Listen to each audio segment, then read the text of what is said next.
आखिरकार फुरकान और उसकी माँ थक चुके हैं अज़मीर को समझा समझा कर।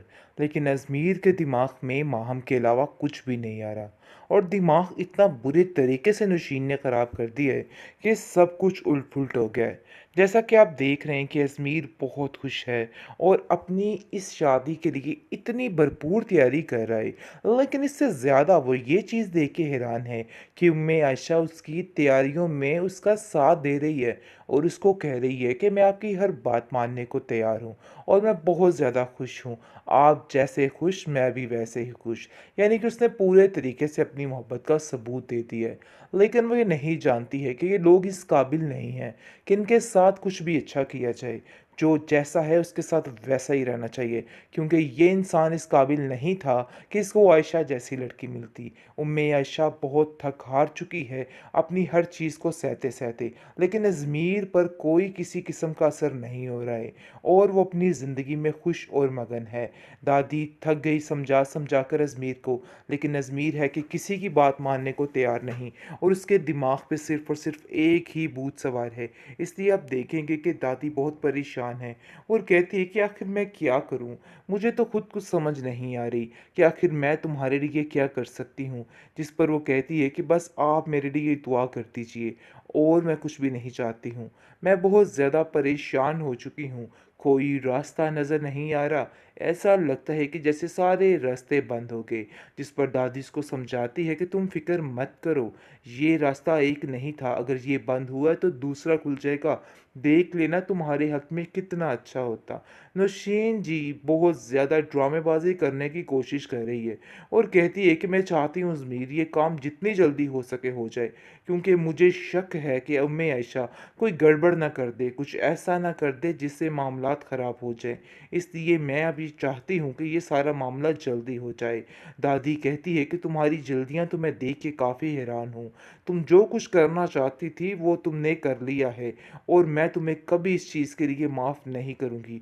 देखना तुम्हें इन बातों की सज़ा ज़रूर मिलेगी। तो समझ ही नहीं आ रही कि आखिर ये लोग क्या चाहते हैं और क्या नहीं करना चाहते हैं। लेकिन जी दूसरी तरफ आप देखेंगे कि ज़मीर झटपट से इस बात को लेके मान चुका है और कहता है कि बस बात तो ये तय है और फाइनल है, हमें झटपट से अब ये काम करके ही रहना है।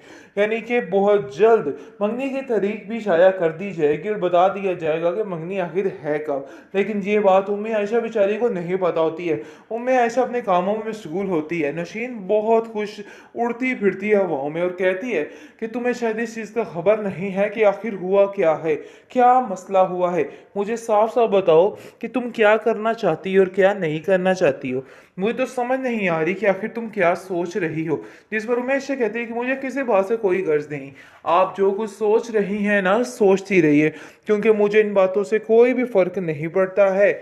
मैं अपनी ज़िंदगी में मगन हूँ। आपने अपना किया धरा निभाना और मैंने अपना किया धरा निभाना है। इसलिए मुझे इन सब बातों के कोई भी लेना देना नहीं है, क्योंकि दादी उसकी हिम्मत बताती है और कहती है कि नहीं, तुम फिक्र मत करो और इस हाल में हिम्मत मत तोड़ना। देख लेना सब कुछ ठीक होगा और एक दिन आएगा कि सब कुछ तुम्हारे हाथ में ही होगा। लेकिन नसीन बहुत खुश है अपनी कामयाबी देके और माहम को बार बार यही कह रही है कि माहम जिसकी खातिर तुम ये सब कुछ करना की कोशिश नहीं कर रही थी, देख लो उसने कैसे तुम्हारा हश्र किया है।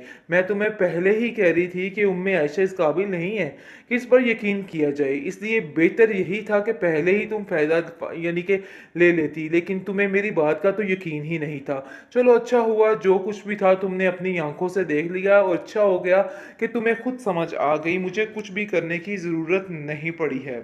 बेहतरीन ड्रामा सीरियल मियाशा के इस एपिसोड में आप देखेंगे कि जिस किस्म की फूट डलवाने की कोशिश की जा रही है, यानी कि जो कुछ करना चाहा है नौशीन मैडम ने वही कुछ हो रहा है।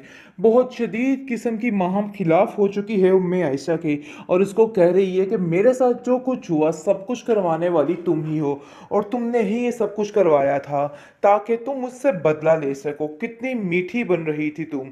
लेकिन जी आप देखेंगे कि इस चीज़ का पूरा पूरा इल्म है ज़मीर के बाप को और वो कहता है कि नहीं, नौशीन ये सब कुछ उस पर इल्ज़ाम तराशी की जा रही है और हकीकत यही है कि उसने कुछ भी नहीं किया है। इसलिए मैं बिल्कुल भी पसंद नहीं करूँगा कि उसके ऊपर किसी किस्म का कोई भी इल्ज़ाम आए। बेहतर यही है कि कोई भी ऐसी बात मत की जाए। आगे से आप देखेंगे कि उसको कोरा-कोरा जवाब दे देती है और कहती है कि उम्मे आयशा ने ये हरकत की है और 100% की है। क्योंकि जो कुछ इसने किया है सारी प्लानिंग के तहत किया है, इसलिए उसकी कोई भी सफाई पेश मत की जाए। मुझे ये बात बिल्कुल काबिल मंजूर नहीं है। आप लोग जो कुछ कर रहे हैं ना सरासर गलत कर रहे हैं। ये सब कुछ करने की कोई ज़रूरत नहीं है। लेकिन जी आप देखेंगे कि उम्मे ऐसा काफ़ी दुहाइयाँ देने की कोशिश करी है और अजमेर से कहते हैं कि भाई मैंने ऐसा वैसा कुछ भी नहीं किया है, मेरी बात का यकीन किया जाए। लेकिन उस बेचारे की बात का कोई यकीन नहीं कर रहा है, बल्कि उसको गलत ही साबित किया जा रहा है। खैर फाइनल बात यहाँ तक पहुँच गई है कि गुस्से में आ चुकी है अब माहम भी और कहती है कि देखना अब मैं उम्मे आयशा से किस तरीके का बदला लेती है और बदले की आग में इस कदर पागल हो चुकी है कि इंसानियत भी भूल जाएगी। क्योंकि जैसे ही उसको इस बात का इल्म होता है, क्योंकि नशीन तो चाहती ही है कि उसके साथ ये सब कुछ हो, इसलिए उसके दिमाग में खलल डालती है और कहती है कि तुम इसके बारे में अच्छा सोच रही थी, देख लो इसने तुम्हारे साथ क्या किया है। मैं तुम्हें पहले ही समझाना चाहती थी और कहना चाहती थी कि तुम उस पर यकीन मत करो, लेकिन देखो तुमने मेरी बात का यकीन नहीं किया है। आप देख लो नतीजा तुम्हारे सामने है और इसको भुगत लो। दूसरी तरफ देखेंगे कि नौशीन बहुत चालाक और होशियार औरत है और कहती है कि अब तुम्हारा क्या प्लान है, जिस पर दादी कहती है कि तुम तो ऐसे लगता है कि जैसे अपने प्लान में कामयाब हो चुकी हो, जो कुछ चाहती थी वही हुआ है। जिस पर काफ़ी हैरानगी हो रही है नौशीन को और कहती है कि आखिर दादी को कैसे इल्म हो गया है कि ये सब कुछ होने वाला है। मुझे तो समझ ही नहीं आ रही कि आखिर ये लोग क्या चाहते हैं और क्या नहीं करना चाहते हैं। लेकिन जी दूसरी तरफ आप देखेंगे कि अजमेर झटपट से इस बात को लेके मान चुका है और कहता है कि बस बात तो ये तय है और फाइनल है, हमें झटपट से अब ये काम करके ही रहना है। यानी कि बहुत जल्द मंगनी की तारीख भी शाया कर दी जाएगी और बता दिया जाएगा कि मंगनी आखिर है कब। लेकिन ये बात उम्मे आयशा बेचारी को नहीं पता होती है। उम्मे आयशा अपने कामों में मशगूल होती है। नशीन बहुत खुश उड़ती फिरती है हवाओं में और कहती है कि तुम्हें शायद इस चीज़ का खबर नहीं है कि आखिर हुआ क्या है, क्या मसला हुआ है। मुझे साफ साफ बताओ कि तुम क्या करना चाहती हो और क्या नहीं करना चाहती हो। मुझे तो समझ नहीं आ रही कि आखिर तुम क्या सोच रही हो। जिस पर उमेश से कहती है कि मुझे किसी बात से कोई गर्ज नहीं, आप जो कुछ सोच रही हैं ना सोचती रहिए, क्योंकि मुझे इन बातों से कोई भी फर्क नहीं पड़ता है। मैं अपनी ज़िंदगी में मगन हूँ, आपने अपना किया धरा निभाना और मैंने अपना किया धरा निभाना है।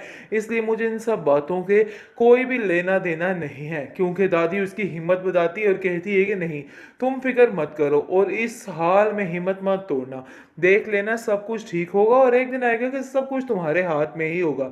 लेकिन नसीन बहुत खुश है अपनी कामयाबी देके और माहम को बार बार यही कह रही है कि माहम जिसकी खातिर तुम ये सब कुछ करना की कोशिश नहीं कर रही थी, देख लो उसने कैसे तुम्हारा हश्र किया है।